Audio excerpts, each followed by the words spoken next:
جس وجہ سے شیطان مردود ہوا، جس وجہ سے شیطان کو نکالا گیا، جس کی وجہ سے شیطان رسوا ہو کر نکلا، انہی باتوں کی وجہ سے آج اللہ سے ہم دور ہیں۔ شیطان نے کیا کیا تھا؟ تکبر کیا تھا، کیوں سجدہ کروں؟ شیطان نے کیا کیا تھا؟ اپنے آپ کو بڑھیا سمجھا تھا، حضرت آدم علیہ السلام کو کم سمجھا تھا۔ آج ہم علماء کو گھٹیا سمجھتے ہیں، اپنے آپ کو بڑھیا سمجھتے ہیں۔ آج اگر کوئی بتائے کہ داڑھی رکھنا واجب ہے، داڑھی منڈانا حرام ہے، تو کہتے ہیں کہ بکواس کرتا ہے۔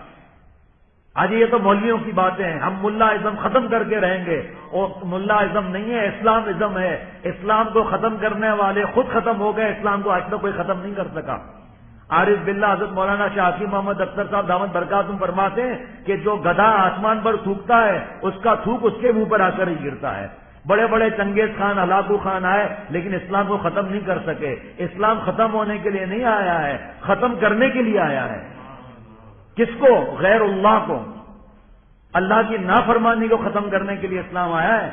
لیکن جو شیطان نے کام کیا، وہ شیطان ہم لوگوں کے اندر وہ جراثیم ڈالنا چاہتا ہے کہ دین کے احکامات سے بدماشی کرو، ہر بات پہ اعتراض کرو، نماز میں اعتراض کرو، داڑھی میں اعتراض کرو، زکوٰۃ میں اعتراض کرو، شرعی پردے کے اندر اعتراض کرو، ٹی وی وی سی آر کے لیے دلائل لاؤ۔ یہ کیا ہے؟ یہ تکبر ہے، غرور ہے، اکڑ ہے۔ یہ